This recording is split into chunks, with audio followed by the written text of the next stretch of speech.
Good afternoon, students. Today we are here with another topic of SST class 10, chapter 1st from geography, and chapter name is resources and development. Students, previous video में land degradation और land conservation का topic clear हुआ था. आज हम last topic कर रहे हैं चैप्टर का, क्योंकि हमने टू मेजर रिसोर्स जो है वो इसमें स्टडी किए हैं, लैंड और सॉयल. लैंड और सॉयल बहुत इंपॉर्टेंट नेचुरल रिसोर्स हैं हमारे, तो उनके कंजर्वेशन की बहुत नीड है. उनको कंजर्व करके रखना ताकि फ्यूचर जनरेशन भी उनका यूटिलाइज कर सके. तो सॉयल का टॉपिक हम अब कर रहे हैं. सॉयल के टाइप्स, क्लासिफिकेशन वो हमने कर लिया था प्रीवियस वीडियो में. तो इस वीडियो में हम सॉयल से रिलेटेड 3 टॉपिक करेंगे, मेनली डिस्कस करेंगे. First is soil erosion. सबसे पहले हम सॉयल इरोजन देखेंगे कि सॉयल इरोजन क्या होता है. उसके बाद हम देखेंगे कि सॉयल इरोजन कितने टाइप का होता है, यानी सॉयल इरोजन जो होता है यानी कि मिट्टी का बह जाना, वो कितनी तरह का होता है, कितने तरीकों से मिट्टी जो है वो बह जाती है. उसके बाद थर्ड हमारा टॉपिक है इसमें सॉइल कंजर्वेशन, यानी कि सॉइल इतना इम्पोर्टेंट हमारा नेचुरल रिसोर्स है, तो उसको हम कंजर्व करके कैसे रख सकते हैं, कौन से ऐसे मेथड्स हैं जिनसे हम सॉइल को कंजर्व करके रख सकते हैं. सबसे पहले मीनिंग देखते हैं. सॉइल इरोजन क्या है. देखो, removal of soil by the force of nature like wind and water more rapidly than the various soil forming process. हमने प्रीवियस वीडियो में देखा था कि जो सॉइल फॉर्मिंग प्रोसेस है वो इतना इजी नहीं है. 1 सेंटीमीटर जो डेप्थ होती है सॉइल की, उसको बनने के लिए भी लाखों वर्ष लग जाते हैं. तो सॉइल जो जब रिमूव होती है या सॉइल का जो इरोजन होता है वो बहुत जल्दी हो जाता है थ्रू विंड एंड वाटर. यानी जब सॉइल की जो सबसे अपर लेयर होती है, जब वो रिमूव हो जाती है विंड और वाटर के प्रेशर से, रैपिडली जब वो इरोड हो जाती है या बह जाती है सॉइल, तो उसको हम सॉइल इरोजन कहते हैं. यानी कि सॉइल की टॉप जो लेयर होती है उसका बह जाना सॉइल इरोजन कहलाता है एक तरह से. और उसके बाद इसको हम सॉइल डेग्रेडेशन भी कहते हैं कि जो सॉइल का अपर्दन होना, हिंदी में इसका मीनिंग है अपर्दन होना, यानी मिट्टी का बह जाना. तो जो सॉइल इरोजन है उसके पीछे काफी सारे रीजंस हैं जिसकी वजह से सॉइल इरोजन होता है. उसके पीछे हम रीजन देख लेते हैं कि ऐसे कौन से रीजन है जिसकी वजह से इतनी मेजर प्रॉब्लम जो है वर्ल्ड फेस कर रहा है. तो इसमें सबसे पहला है डिफॉरेस्टेशन, क्योंकि रैपिड ग्रोथ ऑफ पॉपुलेशन, यानी because of rapid growth of population deforestation जैसी प्रॉब्लम हम फेस कर रहे हैं. डिफॉरेस्टेशन की वजह से सॉइल इरोजन का होना एक सबसे बड़ी प्रॉब्लम बन चुका है. क्योंकि डिफॉरेस्टेशन में क्या होता है कि ह्यूज क्वांटिटी में जो फॉरेस्ट कट रहे हैं, ट्रीज कट रहे हैं, और हम सब ये जानते हैं कि जो ट्रीज हैं वो सॉइल को एक तरह से बांध के रखते हैं, बाइंड करके रखते हैं. तो डिफॉरेस्टेशन इसका रीजन है. उसके बाद ओवरग्रेजिंग, सेम रीजन यही है.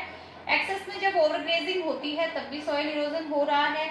उसके बाद जो कंस्ट्रक्शन वर्क इतना हो रहा है, सेम रीजन है सारे की, पॉपुलेशन बढ़ रही है, ह्यूमन नीड्स बढ़ रही हैं, इसकी वजह से कंस्ट्रक्शन वर्क ज़्यादा बढ़ रहा है. तो सॉइल इरोजन उसका एक उसके पीछे कंस्ट्रक्शन भी सॉइल इरोजन के पीछे एक रीजन है सॉइल इरोजन होने का. उसके बाद माइनिंग, एक्सेस में माइनिंग वर्क का होना भी सॉइल इरोजन का मेन रीजन माना जाता है. तो ये रीजन आ जाते हैं, कई बार पूछने जाते हैं कि what are the major reason of soil erosion. तो सॉइल इरोजन के क्या रीजन है, तो these are the reason: deforestation, overgrazing, construction and mining.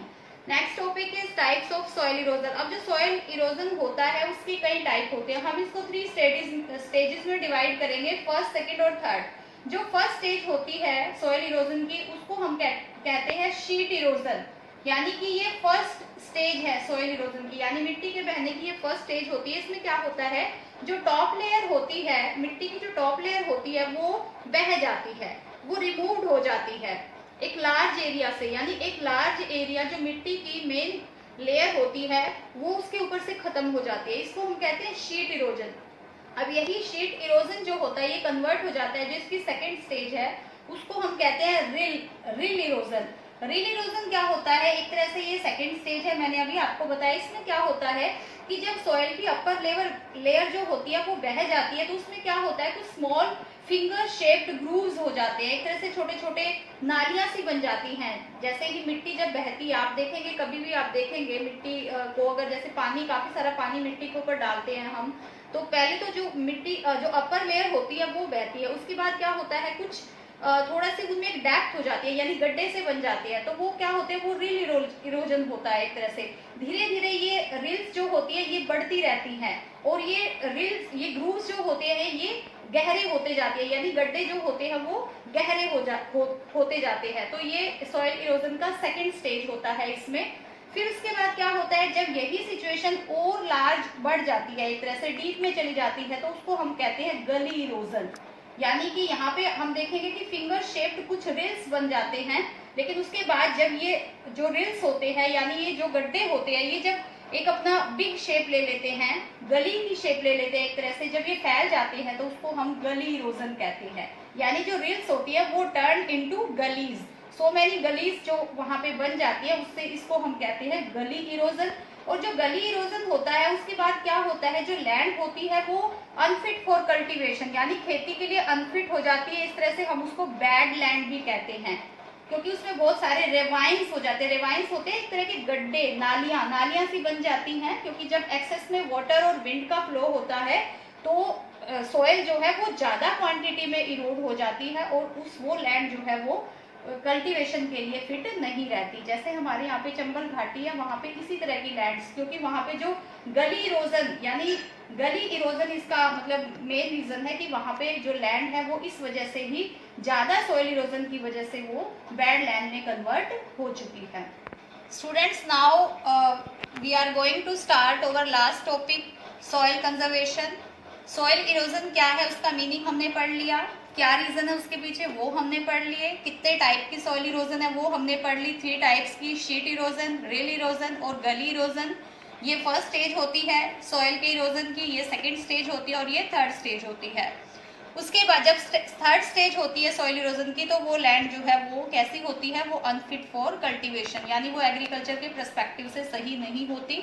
आप सॉइल इतना मेजर रिसोर्स है, हमारा नेचुरल रिसोर्स है, इतना इंपॉर्टेंट है, तो उसको कंजर्व कैसे कर सकते हैं। सेम पॉइंट है जो हमने लैंड डिग्रेशन, लैंड कंजर्वेशन के पॉइंट पढ़े थे, वो सेम पॉइंट यहीं पे रिपीट हुए हैं। मैं इन शॉर्ट आपको बता रही हूँ सारे।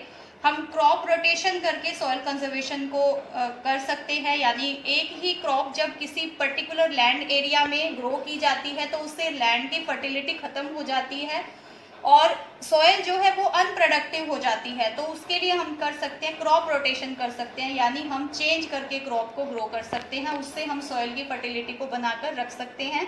सेकेंड पॉइंट है सेटल्ड एग्रीकल्चर। मैंने आपको बताया है कि पहले शिफ्टिंग कल्टीवेशन होता था, यानी कि जगह जगह चेंज करके खेती की जाती थी।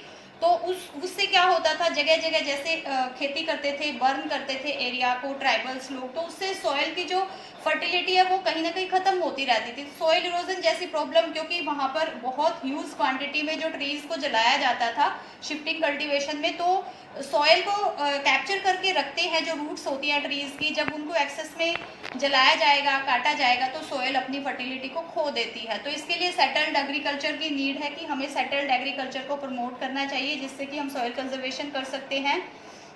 उसके बाद है टेरेस एंड काउंटर बर्निंग। जो टेरेस फार्मिंग होती है वो हिली एरियाज में होती है, जो हिल्स होते हैं उन पे एक तरह से टेरेस की तरह स्लोप्स बना दिए जाते हैं।